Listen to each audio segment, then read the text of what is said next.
going to go ahead and get started now. Okay, for those of you guys that don't know me, I'm Nate Evans. I'm Elijah's dad. But what we're going to be talking about tonight is the cosmos. How we can look at the universe and see it points directly to God. Okay? And a few things I want you to realize, though, first of all, is so tonight we're going to be talking about, some science. When we're talking about the science, keep in mind what it's referring to. When we start talking about science, a lot of people start seeing it just as cold, hard facts. But what is it really describing here? It is describing everything that God has done to have a relationship with us. Okay? One of the most beautiful things I have ever seen is both times when my wife was pregnant. Once with Elijah, once with my daughter Gracie.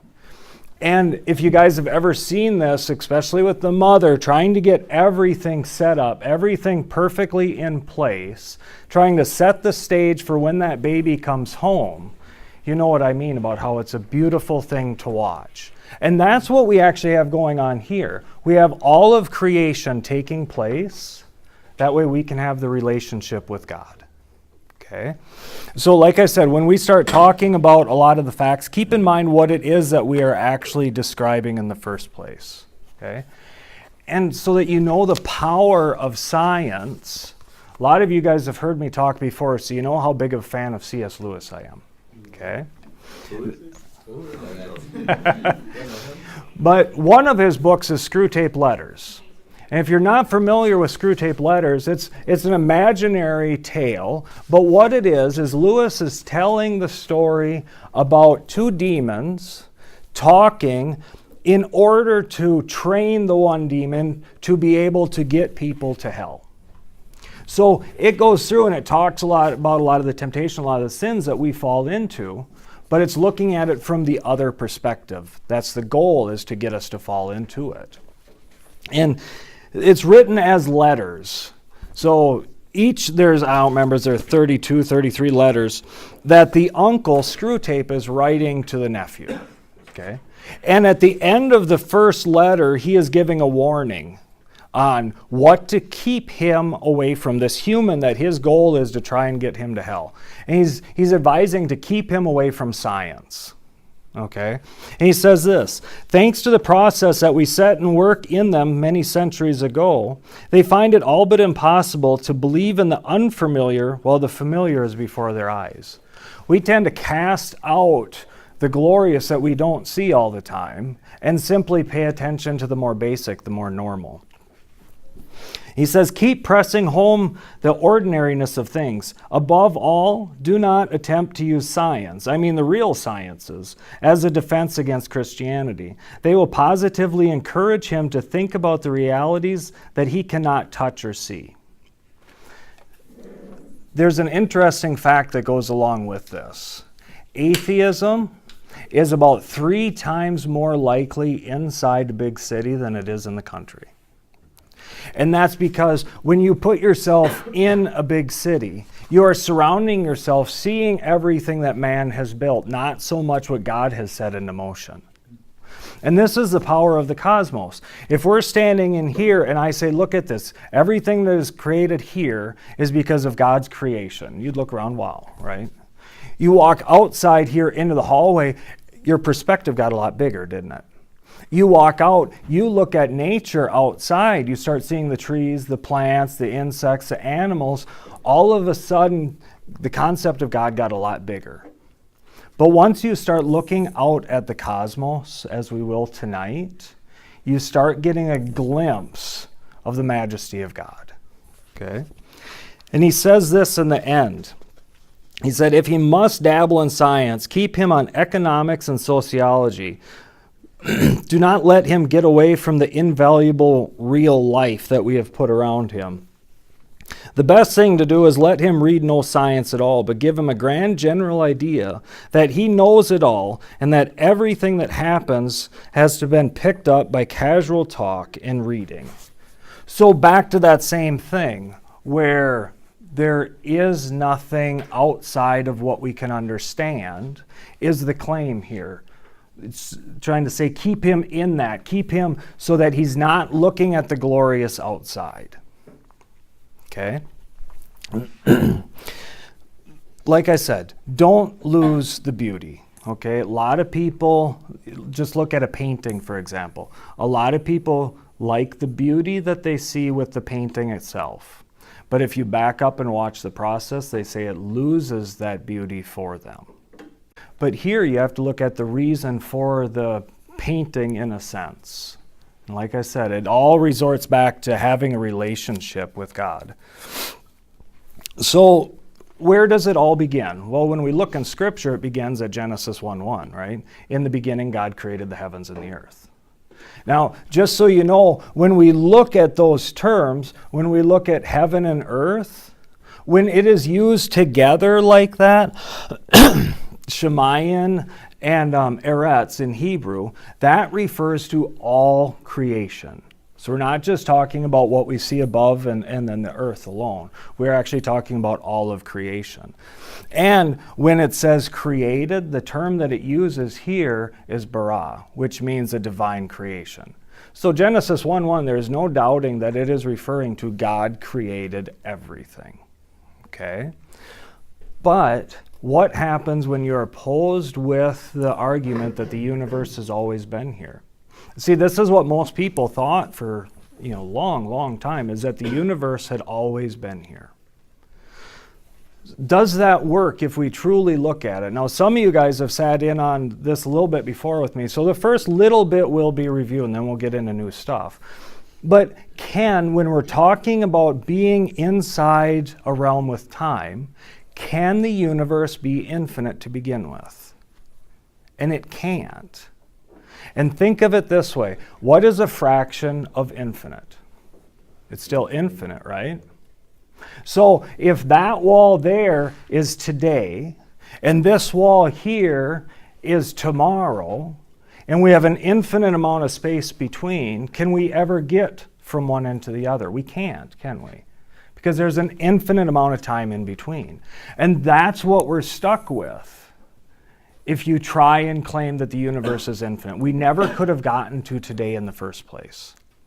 Another way of looking at it is, Miss K was nice enough to bring the bars. Is that what rhubarb bars or crisp? There we go, rhubarb crisp. Now imagine if she would have brought an infinite amount of rhubarb crisp. Okay, and we know how much Pastor Kevin likes the fruits and the sweets. So imagine if I said, go in and grab every fourth pan of rhubarb and bring it into Kevin's office. If we started with an infinite amount of rhubarb in here, and we brought every fourth pan in there, how much do we have in there? Infinite amount. How much do we still have here? Infinite amount. So when we look at the universe, if it is infinite, we cannot get from one point to the other. We cannot get from history to today. We cannot get from today to tomorrow. So that's what we see when we try and hold it up to this test. But what happens when we start holding it to science? What does the science show? Notice how I didn't say, what does the science say? A lot of times that's what you'll hear. The science says this, or the science says this. The science doesn't say anything, right? The scientists look at it, they come to their conclusions, and they're the one that you hear it from. I want you guys to get used to looking at the science itself, not just what scientists say. I'll be showing quotes and stuff tonight of what different scientists have said. But we have to look at the science itself. Because otherwise, when you have scientists that come into it with a preconceived notion, presupposing something, like presupposing that God doesn't exist, you're not giving it a fair shake. You're not honestly looking at it. But that's what we end up with. So go back to the crisp. What happens if we got here and we saw the rhubarb crisp sitting there, and we decided to set out and do an investigation to see who brought the rhubarb crisp? But before we started, we said, I know for a fact that Miss K didn't. Are we ever going to find out who actually brought it? No. And we're going to end up going to some pretty ridiculous claims to try and explain how the rhubarb crisp got here. And you'll see those as we go on tonight. So like I said, make sure that you look at the science, not just what the scientist says, okay? So where we'll be starting, maybe, Elijah, what's going on? Oh, there we go.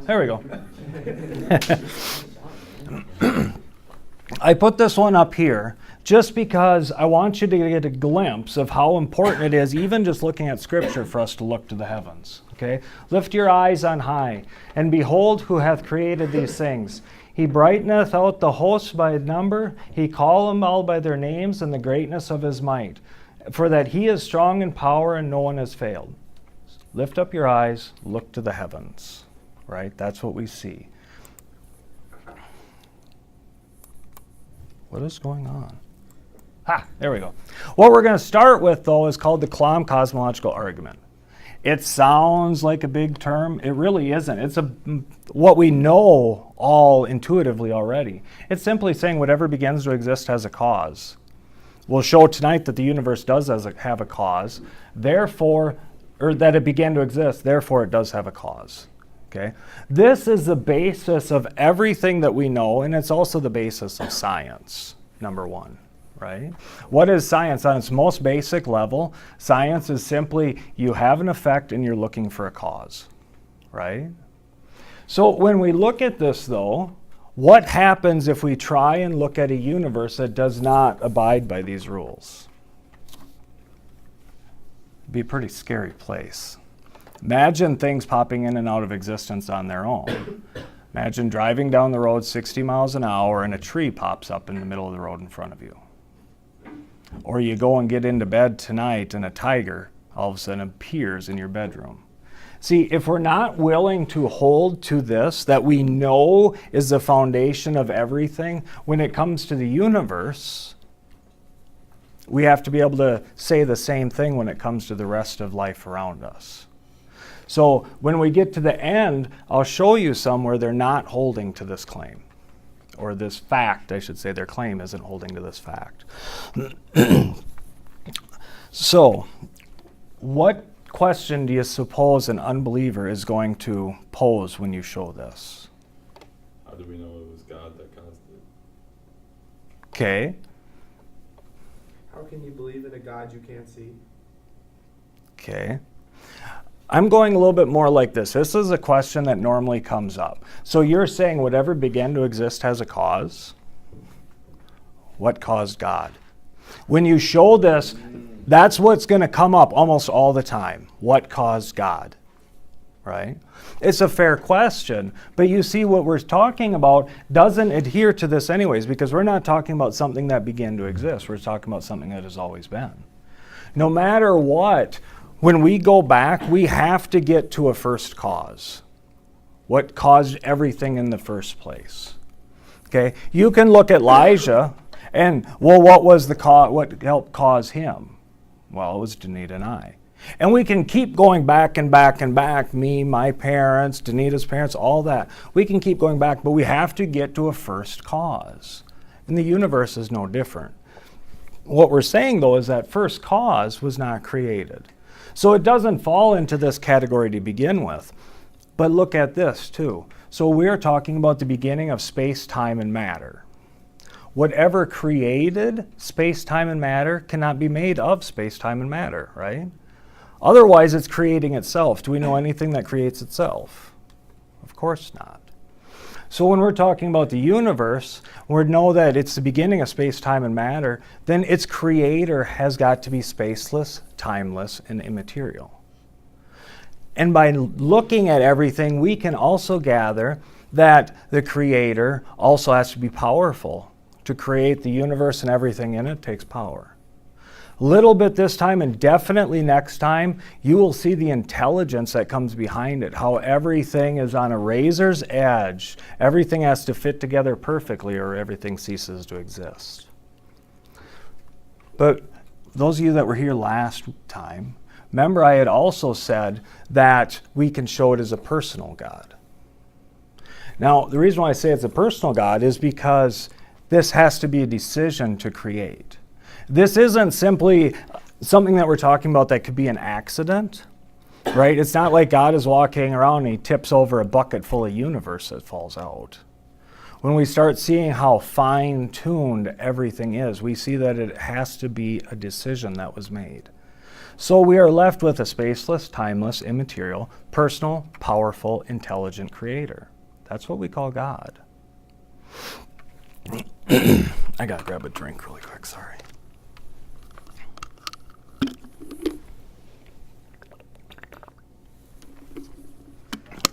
So, when we're talking about a personal God, we have maybe. Oh, I meant to take that one out. That's my car that I was going to have pop into existence. There. But we are only left with three possible answers to the creation of the universe. Okay? We are left with theism, which is God made all. We are left with pantheism, God is all, right?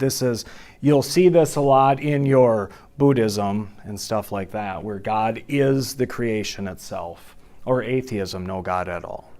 If we can effectively show that the universe had a beginning and that whatever created it has to be spaceless, timeless, immaterial, and personal, this is the only one it can fall into, is this category.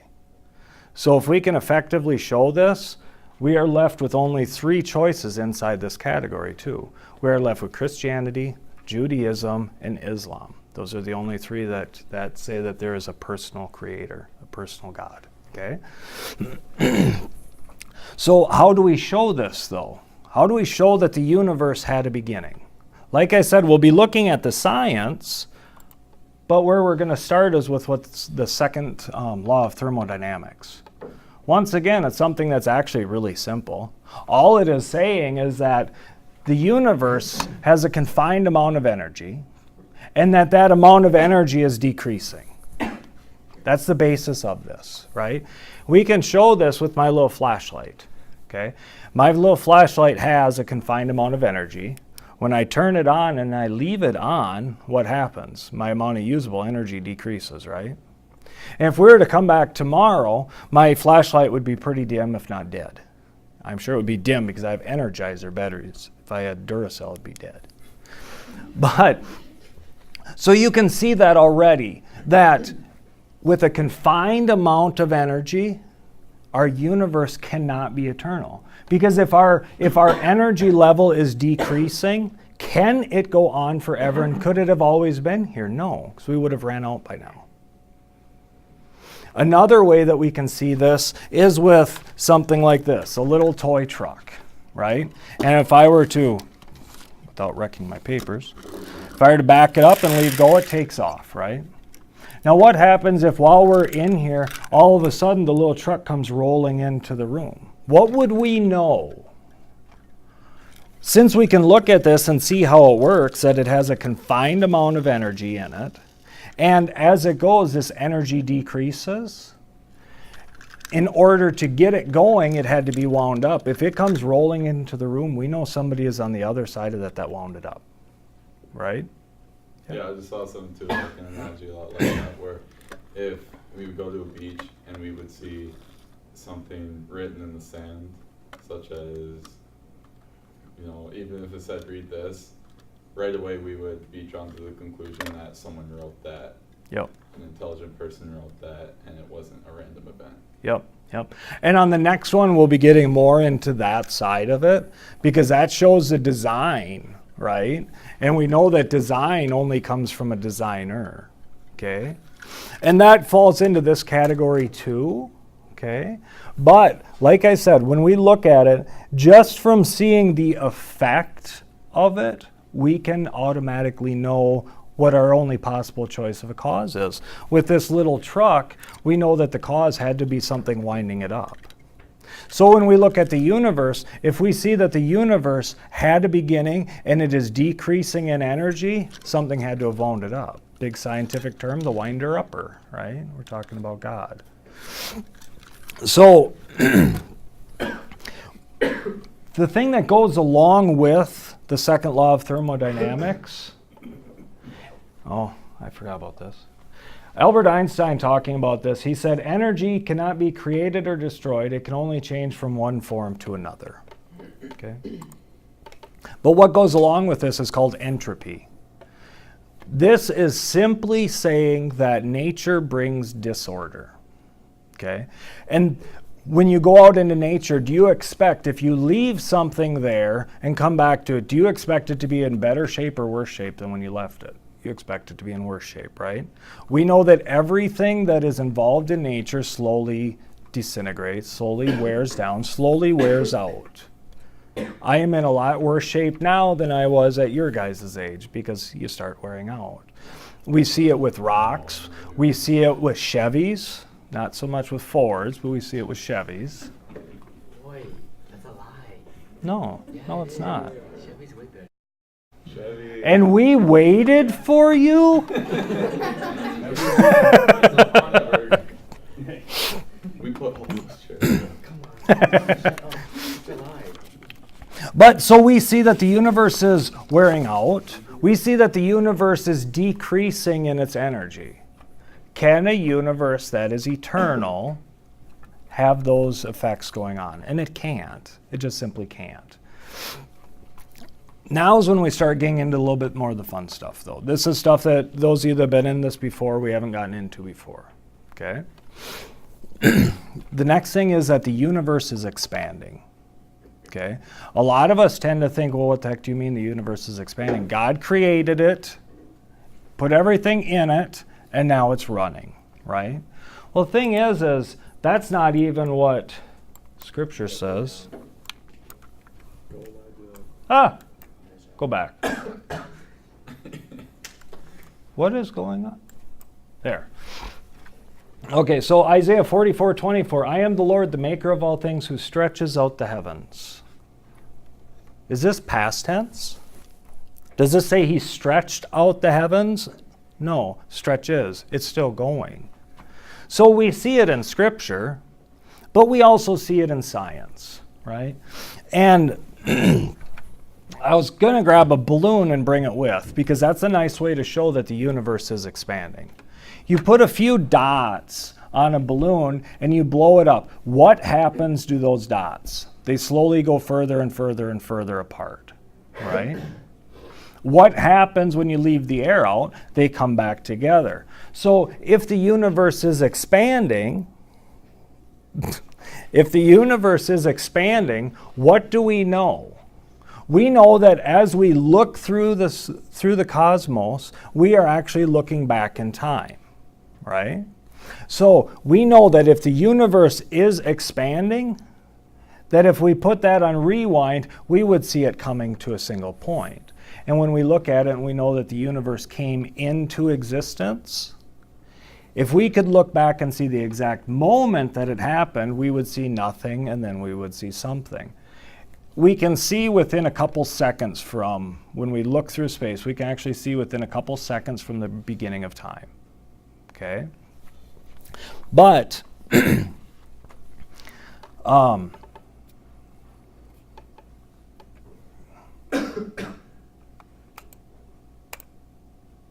maybe. There we go. Einstein, in 1916, he had been working on his theory of general relativity. Okay? What that basically says is that space, time, and matter all coincide with each other. They're all in unity with each other. Okay? They're all interdependent of each other. And what he wanted was he wanted a stationary universe because he did not want there to be a creator. So when he started taking and putting the universe and all of his measurements to the test, he started seeing something he did not like. He started seeing that the universe had to be in motion. The universe had to be expanding. What did he do? Because he wanted his stationary universe, he put in what they call a cosmological constant. Okay? And you guys have all been in math for quite a while. What is the one thing you do not do to zero? And divide, right? You don't divide by zero. And that's what Einstein did. He put into his equation divide by zero. What does that do? That turns around and makes it so no matter what he put into the equation, it spit out that the universe is stationary.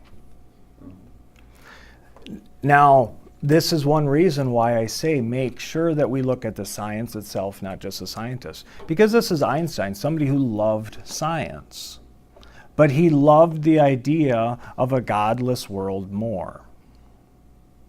So he fibbed on his information. And 2 years ago in the UK, they did a big study where they took 1,573 papers and scientists, and the researchers went and tried to recreate what they had claimed in their papers. Yeah, 52% of those they were not able to do. And then when they started going and asking scientists, how many of the papers do you trust that are out in the field? 73% of them figured that there was only about a 52% accuracy with what they see in papers, because of the desire for the ending to meet your goal. Okay? And Einstein got called out on it. Alexander Friedman called him out on it 3 years later. You fast forward now to 1929, and Edwin Hubble invites Einstein to come. He invites him to come to Mount Wilson, look through the telescope. I don't know if this is the exact moment when it was happening, but there's the two of them looking through. And there's the telescope. This thing has an 8-foot lens on it up here, just to give you an idea how big it is. But what Hubble told him to come there and look at is called redshift. Have you guys ever heard of the redshift? It's fine if you haven't. I don't know what it is. So what redshift is when light waves and sound waves are compressed or expanded, you notice a difference. If you have a car that's driving towards you and then passes you, you hear a difference in the pitch, don't you? It's not just a difference in volume, you hear a difference in the pitch.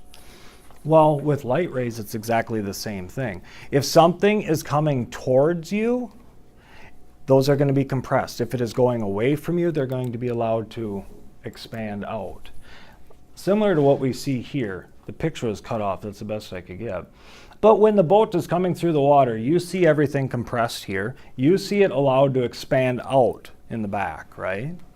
So when Edwin Hubble asked him to look through the telescope, because they're back here looking this way, they see a redshift around everything that they're looking at. If you see a redshift, you know that it is moving away from you. Right then and there is when Einstein said that he admitted that he made the biggest blunder of his professional career with that cosmological constant. Because he knew now without a shadow of a doubt that the universe was expanding, and his hopes for a stationary universe were now dead. Okay? So it's expanding, and the only thing that can explain this is the universe coming into existence. But furthermore, is somewhat what's referred to as the Big Bang. Okay? Now, some people get a little nervous when a Christian starts talking about the Big Bang. What does the Big Bang say, though? The Big Bang said that there was nothing, and in an instant, there was everything. That's exactly what we see when we read Scripture, too, isn't it? God created everything from nothing. And when we turn around and we see this, and we see that everything is moving apart, we also see the heat that is causing all of this. When the universe came into existence, the fast expansion of the universe, the bang, whatever you want to call it, created heat. This is called cosmic background radiation. Okay? And these guys are the ones that had found it. Arnold Wilson and Penzias. And what it is they're at Bell Labs in New Jersey, and as they are trying to tune in, as they're trying to tune in their antenna to get rid of this background noise, nothing they can do can get rid of the noise. They try all their adjustments. They even bring in a crew that will professionally clean the bird poop off of it, trying to get rid of the sound, this interference that they're getting. At that moment is when they started realizing that what they're actually picking up is the cosmic background radiation. The radiation from the creation of the universe, the radiation from the Big Bang. Now, like I said, this was found in 1964, but they weren't actually able to show it until 1989, and that was with this, the Cosmic Background Explorer, also known as the COBE. Now, this allowed them to go up and take infrared imaging to see the temperatures. And if the universe had always been here, you would not see this heat. You would see a flat line of 0. But what you actually see is about 2 degrees Kelvin, which is about negative 455 degrees. Now, everything with the COBE, though, is itself just an amazing creation. It took them 9 years, about 4 million hours of engineering, and $525 million in order to create this satellite. And what they end up having to do is they have to make sure it is very precise and that it can work in about 2 degree Kelvin, so it can work when they launch it up into space. So they go through all of this work trying to get it to go. And they said for the first quite a while, they had a 100% failure rate with everything that they tried. So put yourself in their shoes. They're trying to make the different components. They're trying to make the different controls. And then they have to take and put it in an environment that is negative 455 degrees, test it, find out it doesn't work, take it back out, try something else and put it back in. The frustrating part is in order to get it down to 455 degrees below 0 is 6 weeks. So every single thing that they tried through their 100% failure rate for the longest time took 6 weeks to try something, fix it, try it again. They finally get it to the point where they're moving on the right track, and the Challenger, the Space Shuttle Challenger, exploded. Now, some of you guys will remember this. Were you guys watching it when it happened at school? We weren't watching, but we heard about it. Okay. With Danita and I, we went to different schools, but yeah, they had brought in TVs into the classroom and you're watching it because one of the people that was on the space shuttle was a female teacher. You're watching it, you know, you have the 10, 9, 3, 2, 1, it takes off, it gets up a ways and it explodes. What ended up happening though is NASA halted all exploration travel, which means that when they built the COBE and they were right on target for having it done and having it weigh the approved 12,000 pounds, when they halted space travel, they had to completely redesign it to fit on a Delta rocket, which means the payload could only be 5,000 pounds. So they had to go back to the drawing board. They finally get to the point where they can launch it, and this is the imaging that they get back. This is what we see as far as temperature when you look out into the cosmos. If the universe had always been here, like I said, this would be just one solid picture, but it's not. You see the heat variances in there, okay? Now, why do we see that? Well, think about when they dropped the bomb on Hiroshima. What happened? You had an explosion, you had heat, and you had radiation. The blast range was only about 1 square mile. The heat and the radiation were seen for many, many miles out. When that thing hit, the fireball went about 1,200 feet into the air, and the temperature was almost 11,000 degrees. That's nothing like what we end up talking about here. But you see that. You see that the heat would expand out, right? So now when you look at it later, you see that heat cooling off, and you will see more in the middle than you do on the outside. So this was in '89 when they were able to start taking these, okay?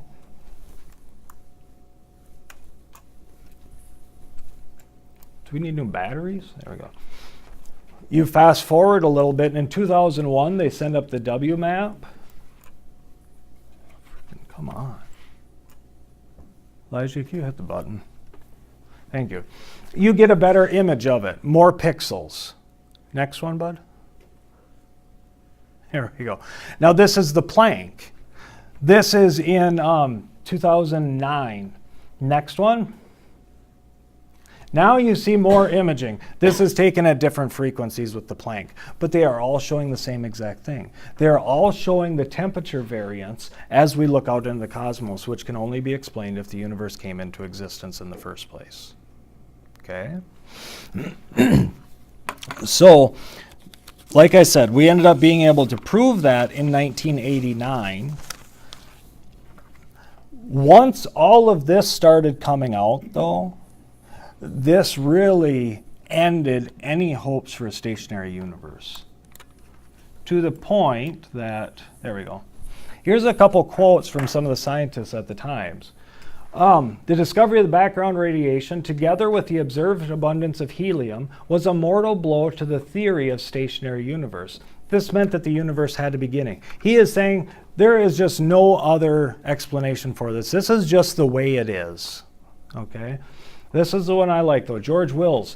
He says, soon the American Civil Liberties Union, or the people of the American way, or some other faction of secularism. So, American Civil Liberties Union, you should know them because they're the ones that you always hear about demanding you take down nativity scenes, demanding that you remove the 10 Commandments, all of that stuff, doing everything you can to get religion wiped out. He has said pretty soon they're going to start filing a lawsuit against NASA, claiming that the Hubble telescope and that the COBE give comfort to the religiously inclined. He is saying that this is making such a case for people that believe in God that we might as well start suing them now to put an end to this because it's doing such damage to the claim of atheism, to the claim of a stationary universe not needing a creator. Okay? What do you see, though, whenever you see this big explosion? Think about all the motion pictures where you see this epic explosion. What do you always see rip through the area? You see that shock wave, right? You see the shock wave whip through and cause the ripples. So, if we see the heat from the explosion, we should also be able to see ripples from it, right? And it would be something like this. Beginning of the universe, an explosion, and you see the ripples coming out. Now this is very important because these ripples is what allows the matter to gather into certain places so that gravity can take form, so that stars and planets and solar systems can be made in the first place. Okay? So when they go up and they start looking with the COBE again, they see these ripples. And these ripples are the biggest thing known to man because the ripples, actually spread about 1/3 of the known universe. 10 billion light years, 60 billion trillion miles.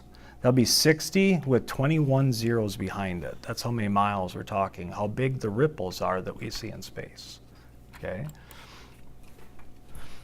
Now, when they're talking about this and the importance of it, George Smoot, who was the project engineer, the project designer for the COBE, he says this: if you're religious, it is like looking at God. They are the machining marks from the creation of the universe. They are the fingerprints of the Maker.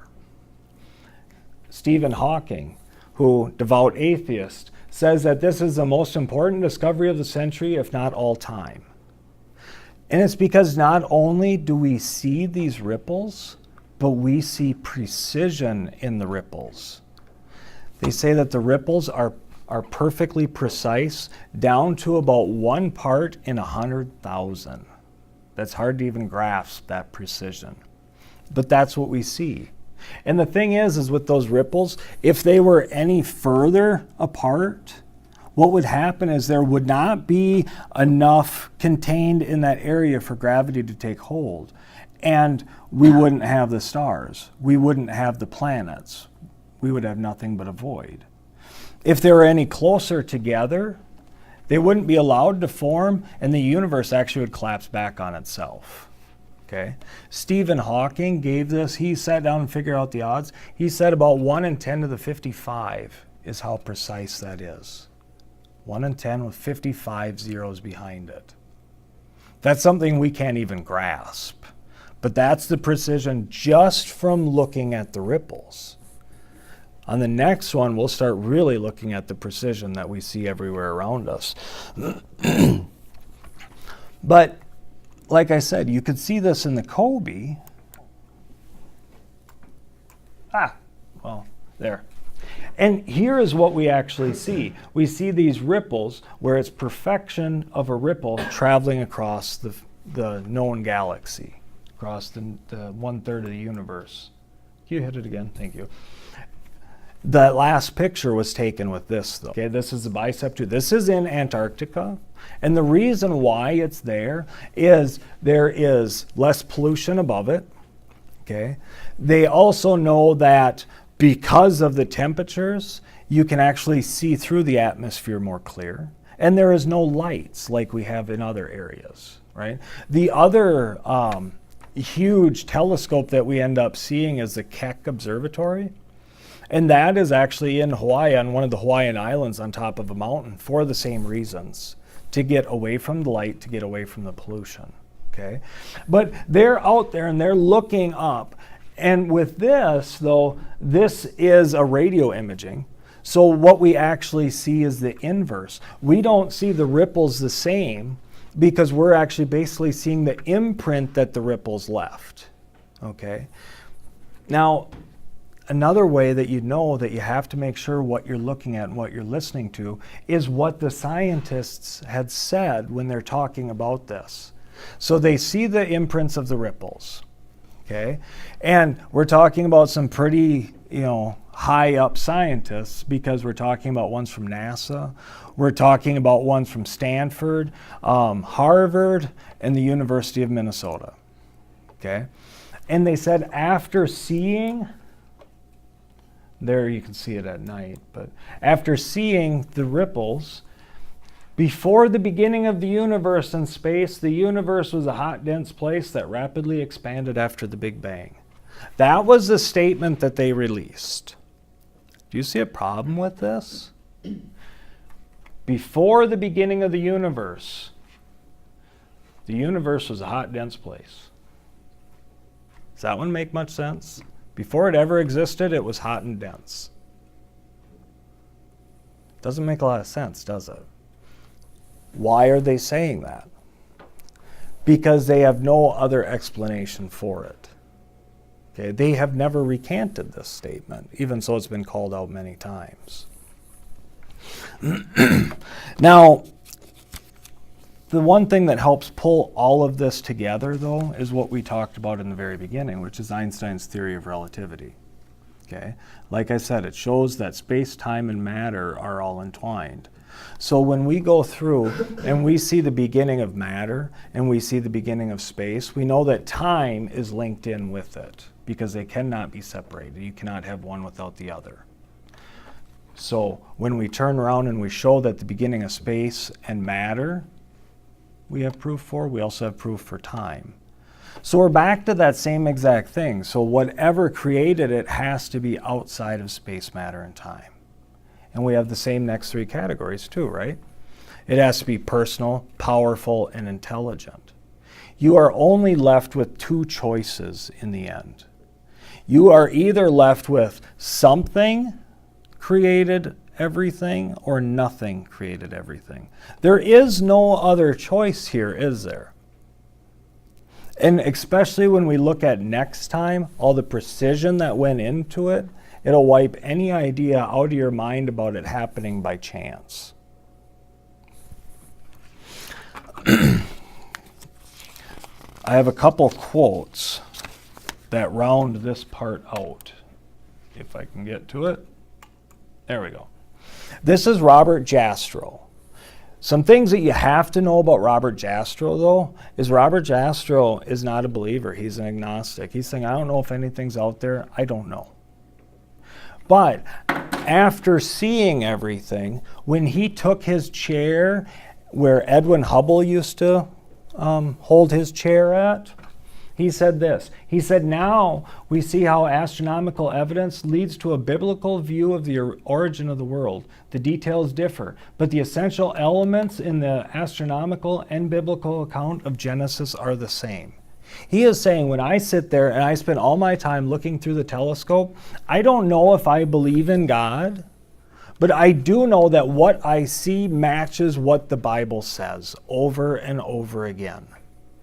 And he turns around and he finishes with this. He said, astronomers have found that they have painted themselves into a corner because they have proven by their own methods that the world began abruptly in an act of creation which you can trace the seeds of every star, every planet, and every living thing in the cosmos and on the earth.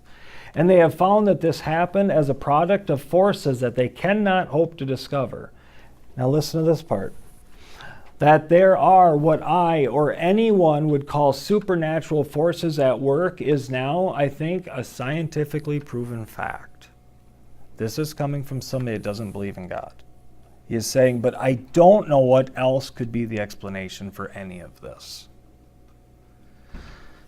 So what are some of the explanations that are tried, though, right? We know that there's people that don't believe. What did they try and grasp onto? The first one that we'll talk about is called the oscillating universe. And that is the theory that the universe exists, came into existence, went back to the point of nothingness, expanded again, came back to just about the point of nothingness, and keeps doing this. Okay? It's a reciprocal motion. But we have some problems with this. It doesn't work scientifically. Okay? It doesn't work because what is going to slow it down and bring it back has to be gravity. Okay? There is not enough mass in the universe to slow it down, which is exactly the reason why when we see now compared to when Edwin Hubble and Albert Einstein looked out, we see that the universe is actually expanding faster, not slower. There's not enough mass to slow it down. But we still have another big problem with this.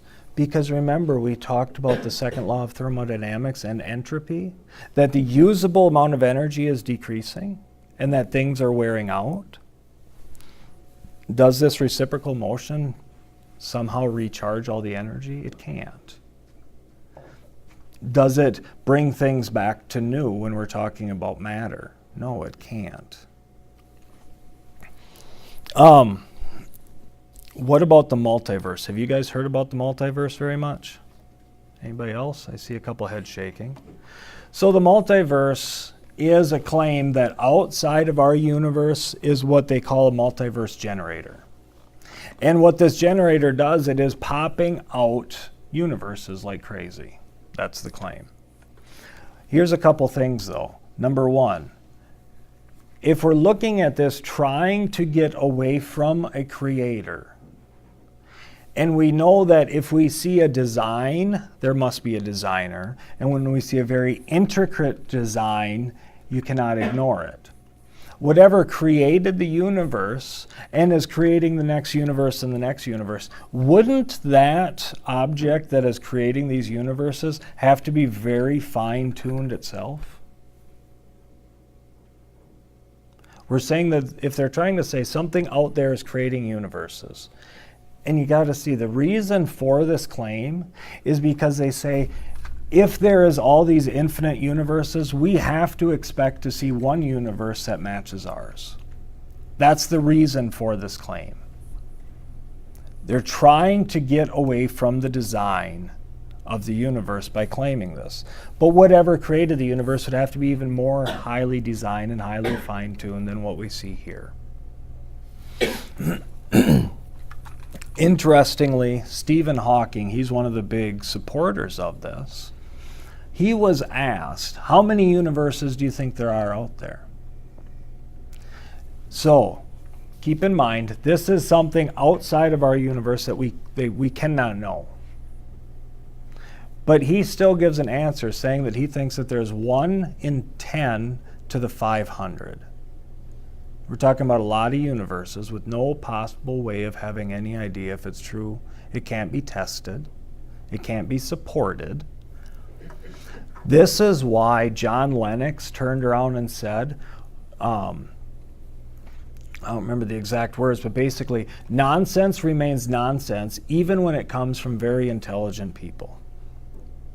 And that's summed up when you have somebody claiming that he can tell you about how many there are, while on the same time telling you that we can't know any of it for sure anyways. You hit the button, bud. Thank you. And this is what Hawking is saying. He said, our universe and its laws appear to have a design that is both tailor-made to support us and, if we are to exist, leaves little room for alteration. This is what I'm talking about with the fine-tuning. Everything is set up on a razor's edge. If we try and go one way or the other way, everything comes crumbling down. The discovery relatively recently of the extreme fine-tuning of so many of the laws of nature could lead at least some back to the old idea that this is a grand design is the work of a grand designer. So he's even saying that everything that we see points to a grand designer, but we have to be careful here, basically is what he's saying, because that's not the answer of modern science. Our universe seems to be one of many, each with different laws. You see his claim about why he's saying this, so don't you? Because we see all of this, we have to have this multiverse generator to try and explain it, and that this is not the answer of modern science. We see one of many, each with different laws. How can he know that? He is saying that whatever is out there is outside of our knowledge, yet he is saying that he knows it.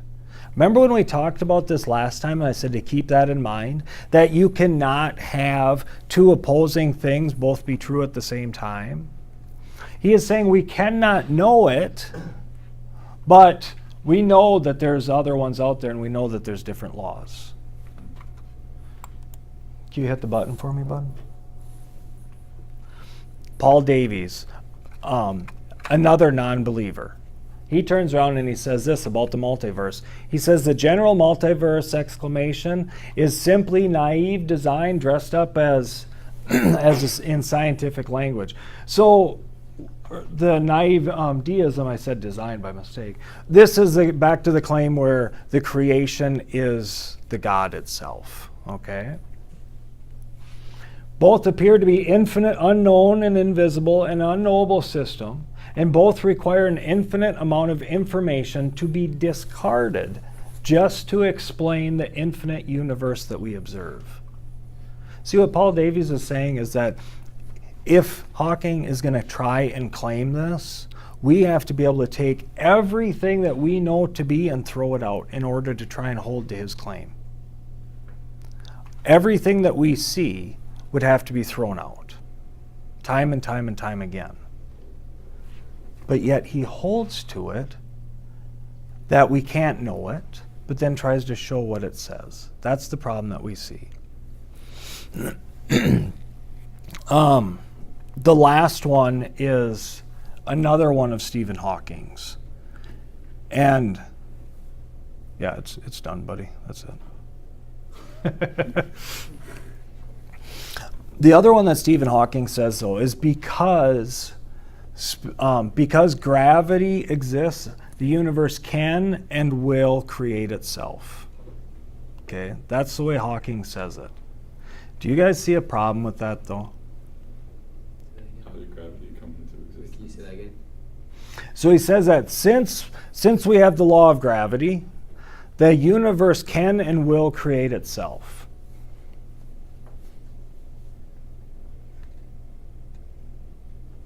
You got it though, Tommy. Yeah. You want to repeat it so they can hear you? Oh, I was asking how did gravity come into existence? Yeah. What created gravity? Because you see, we're back to that claim where we're back to the knowledge that there was nothing and then there's everything. Is gravity nothing? Gravity is still something. And gravity is a law that governs over nature, isn't it? How can a law create nature? How can nature create itself? Because that's what we're left looking at here. Does this make sense? Like I said, the next one is where we'll be talking about a lot of the fine-tuning. That's where we'll start looking at the planets. We'll start looking at the stars and see what they show. We'll look at the complexity and the fine-tuning of a lot of different things. We will look at our place in the universe. You look at the universe as a whole, and we will step down until we get closer and closer, and we'll look at the fine-tuning that's needed for every step. Do you guys have any questions? Yeah. So you were talking about in the way beginning how the world cannot, or the universe cannot be infinite, and you used that example of the walls, and I really didn't understand it. Oh, that's fine. That's fine. This is one of those things that you'll probably have to think about for a little bit, to be honest. Okay. So remember how I had said, what is a fraction of infinity? Yeah. It's still infinite, right? So if we have 2 times, think about historical dating system, right? Where we have the beginning of the Civil War and we have the end of the Civil War, right? Now think about those 2 points with an infinite amount of time in between. Can you ever get through the Civil War? You wouldn't be able to, would you? Do you see what I mean, though? Yeah. Okay. So if we have time inside this realm, and I'm not talking about how we count time, I'm talking about time itself, right? We determine that we'll call the hours hours, the minutes minutes, the seconds seconds. Yeah. But what is that really doing? It is looking at a real thing known as time. Right? Okay. And if we have a real thing known as time, and we cannot separate time from space and matter, then there already we know that infinite doesn't work. Because if we have infinite in time, we cannot go through time, right? Yeah. Because we would never be able to get from yesterday to today if we have an infinite amount of time. Because just keep that in mind, a fraction of infinity is still infinity, isn't it?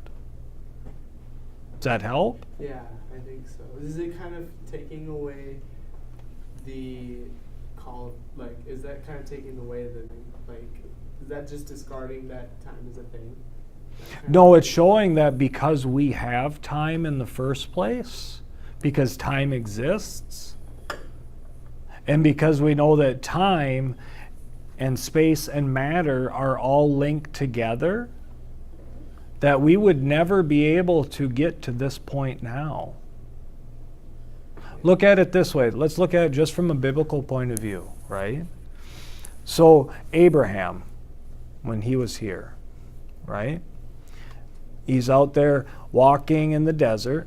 How much time has been between him and now? If we're looking at it trying to say that time is infinite, there's an infinite amount of time between Abraham and now. Boom! That was awesome. Okay, I follow. Yep. No, that's fine. See, this is the thing. We normally don't think about this stuff, do we? Yeah, no. So when it first gets thrown at you, it can be confusing, can't Yeah. it? Yeah, absolutely. Sort of ball event. Any other questions, though? Yeah, I have a question. Yeah. At the beginning, when you were talking about because the universe was created, the energy is decreasing in the universe, and then you said that Einstein said that energy and mass, they never go away. So how is our universe, is energy decreasing but also expanding at the same time? So remember the key word there is usable energy. Okay. So remember I used my flashlight as an example, right? So when I leave my little flashlight on and the energy level goes out, did anything physically leave? It hasn't, has it? The batteries are still there. Everything that was in the battery is still there. It's just no longer usable, Okay? So when we turn around and we look at what we see here, and we see everything that we look at, we see the levels are decreasing. Okay? If the universe had always been here, how would that work? If our levels are decreasing, and we'll get to a point where my batteries can go dead, this cannot be an infinite flashlight, can it? Does that make sense? Yeah. Good questions. Any other questions? Yeah. So, like with the Big Bang thing, you know, and all those waves. So, like, I don't really understand how it really proves creation totally. Because, I mean, with the Big Bang, that's not kind of like another story of evolution. And so, See, and this is why I said, what is Big Bang? When you just look at the term, what is Big Bang saying? Big Bang is simply saying that there was nothing. Instantly there is something. That's the concept of the Big Bang. You're absolutely right. Most of the time this gets linked into evolution. One of the things I want to show in these classes is how miserably evolution fails. I'm not talking about microevolution, adaptation, right? We see animals with longer fur or shorter beaks. That's adaptation. That would be more micro. Macro is a change of kind, right? And you know, the goo to you via the zoo is one of the terms that's used.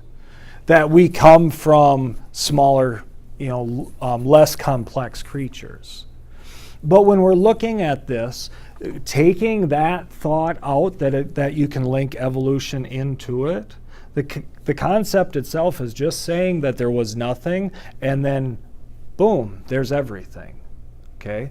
When we read in the Bible, that's what the Bible tells us, isn't it? In the beginning, God created the heavens and the earth. He goes through and it talks about how he did it. Now, when we look through the telescope, if you think about it as God creating it and bam, something is there, what are you going to have? It's very possible that it will look like a Big Bang, right? Now, if it looks like a Big Bang, taking aside the evolutionary stance that most of the time goes with it, when we see something come into creation, and if we see that the way this happened is the way that God did it, even so it's a little different than the way I had originally thought it would be, when we see the evidence, we have to look at it. Okay? And when we see the evidence where it looks like something was bam there, we see the heat, we see the ripples, we see all the effects going along with it, we have to take note. Okay? Does that make sense? yeah. Do you understand the ripples, why they're so important? Yeah. Okay. Yeah. So what are the atheistic scientists clinging on to if all of this evidence has been provided to them? Like you talked about the multiverse, but then a lot of them don't believe that, so then what are they clinging Right. to? Multiverse is the biggest one right now. I could show you a video quick. I was going to load it before and I forgot to. It'll take me just a minute of like what Lawrence Krauss ends up leaning towards with quantum mechanics. This is the thought that things are jumping in and out of existence on their own. Okay, give me just a minute here and I'll... What could contribute a term like this? And we know the answer. Nothing. By nothing, I don't mean nothing, I mean nothing. If you take empty space, and that means get rid of all the particles, all the radiation, absolutely everything, so there's nothing there. If that nothing weighs something, then it contributes a term like this. Now, that sounds ridiculous. Why should nothing weigh something? Nothing is nothing. And the answer is nothing isn't nothing anymore in physics because of the laws of quantum mechanics and special relativity on extremely small scales. Nothing is really a boiling, bubbling brew of virtual particles that are popping in and out of existence in a time scale so short you can't see them. Now again, that sounds like philosophy, like counting the number of angels on the head of a pin, or religion, or something useless. I shouldn't say, Dan Dennett is here, I shouldn't say philosophy is useless. But. Okay. You can tell he's an atheist, right? Lawrence Krauss is he's a very likable guy. He really is. I like Lawrence Krauss. What he is saying, though, is baloney. Because think about what he was saying. He had said that we have the universe. We take everything out of the universe. And then what? We have a boiling, bubbling brew. And if we wait long enough, this will happen. What is his reason? What is the cause that he is saying for the beginning of the universe? That something came from nothing. Even worse. Because think about it this way. He is saying, you want to have a shot? That nothing is something, and that something of nothing made something. Yep. But he is saying that, so before there was anything, we have the universe.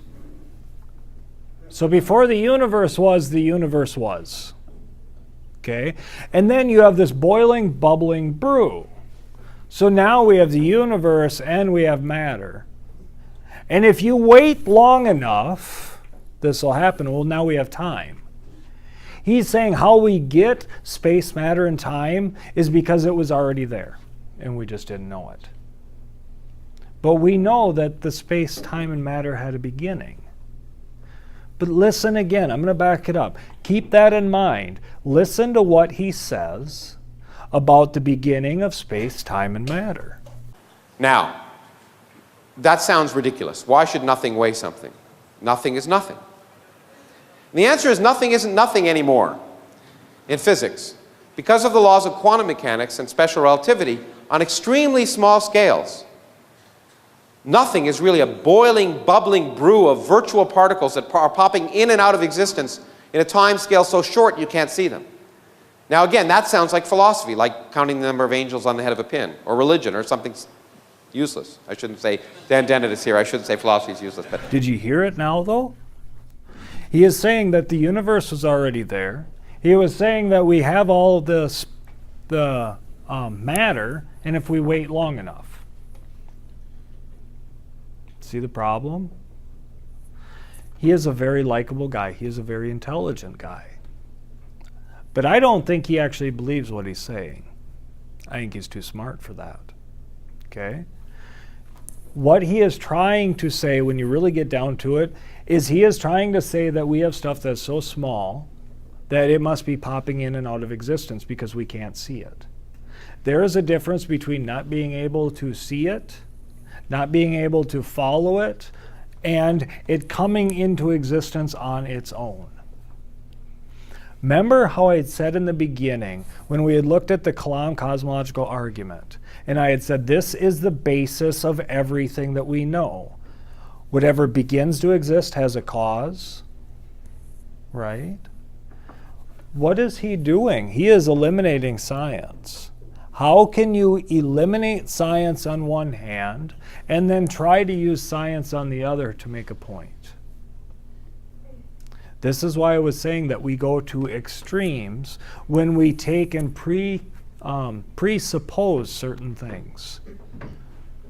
When we take a creator out of the equation and say there can't possibly be a creator, we have to start going to this. Is there any other questions? You guys have had some great ones.